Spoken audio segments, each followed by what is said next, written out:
German Chancellor Angela Merkel is in Turkey on her last official visit to the country before she leaves office. Merkel held talks with President Recep Tayyip Erdogan in Istanbul. High on the agenda was how to help Afghans trying to escape the Taliban.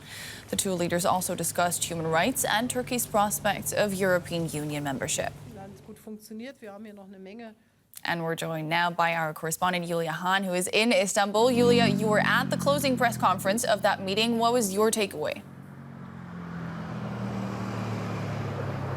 Well, first of all, this has been Angela Merkel's farewell visit to Turkey and to Turkish President Recep Tayyip Erdogan. The two leaders have known each other for more than 16 years. Merkel has seen many top politicians around the world come and go, but Erdogan has been there when she came to power in 2005, and he will still be there when she leaves office as soon as a new German government has been formed. Now, the two had many things to talk about, from bilateral issues to regional and international issues, the situation in Syria, in Afghanistan, in Libya, and very importantly, they talked about the issue of migration, which is connected to all of that. Specifically, the EU-Turkey refugee agreement, which was struck in 2016, 5 years ago. Merkel was a co-architect of that deal. It's an important part of her political legacy, and she would like to see that agreement to be extended, to continue. And my take is that she was here today to assure herself that President Erdogan is still willing to fulfill his part of the deal, to continue to host millions of refugees from Syria, and potentially to continue to host hundreds of thousands of people from Afghanistan who have fled to Turkey in recent years. So that was one of the important issues today. Julia, you hinted at it there. For Angela Merkel, this is the last of many visits to Turkey in her time as Chancellor. We'll get back to you in a moment.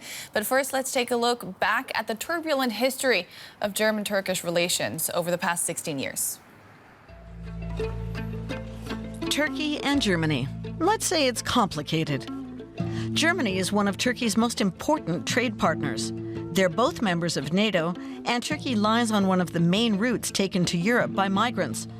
Add to that 3 million people of Turkish descent who live in Germany, and you get two mutually dependent countries. Leaders Angela Merkel and Recep Tayyip Erdogan are as different as they could be. But for better or for worse, they had to find ways to make it work over the last 16 years. Merkel was not always very fond of him, but at least she was persistent.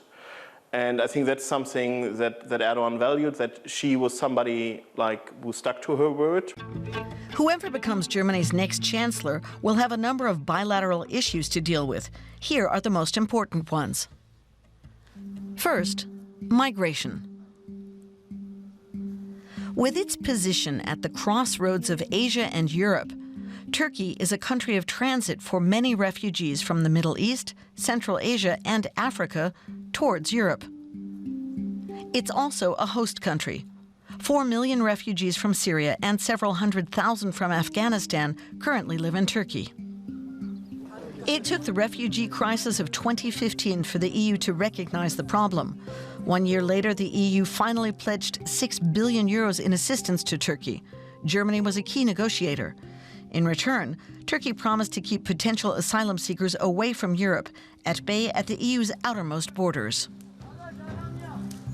Secondly, the new government will have to signal where it stands on Turkey's steadily deteriorating human rights record. Over the last decade, especially after the failed coup against Erdogan in 2016, his government cracked down on people it regards as critics, including German citizens. All political parties in Germany condemn this. So far, with little effect. Before Merkel came to power in 2005, Turkey had a vested interest in displaying a good human rights record.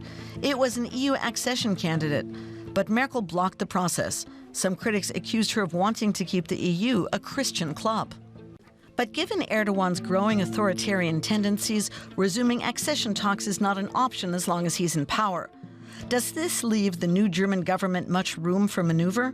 Experts agree that the only leverage Germany has left is economic pressure. But there is a price to pay. Merkel answered the question if she was willing to pay this price with no. And the question is now, would a future German government answer this question differently?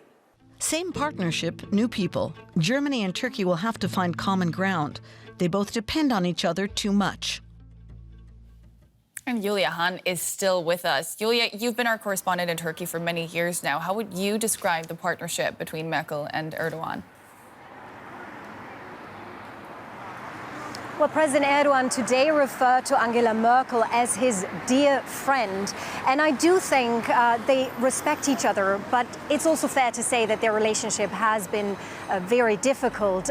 Their political leadership style is different, and there's a long list of political disagreements: the deteriorating human rights situation here in Turkey, the erosion of the judicial system, the imprisonment of government critics and of German citizens for political reasons. That is something Merkel brought up again today, but her general approach to managing Turkish-German relations in the past years has always been a very pragmatic and rational one. She wanted to keep the dialogue with a difficult partner alive no matter what. She has often been criticized for that by the opposition in Germany, for example, but also by civil rights organizations here in Turkey for not opposing Erdogan loudly and clearly enough. But for her, it seems it was always important not to alienate an important partner, a country with which Germany, as you mentioned, shares so many ties, an important NATO partner and a country that has come to the forefront when it comes to issues such as security and migration. That was DW correspondent Julia Hahn in Istanbul. Thank you very much for your analysis today.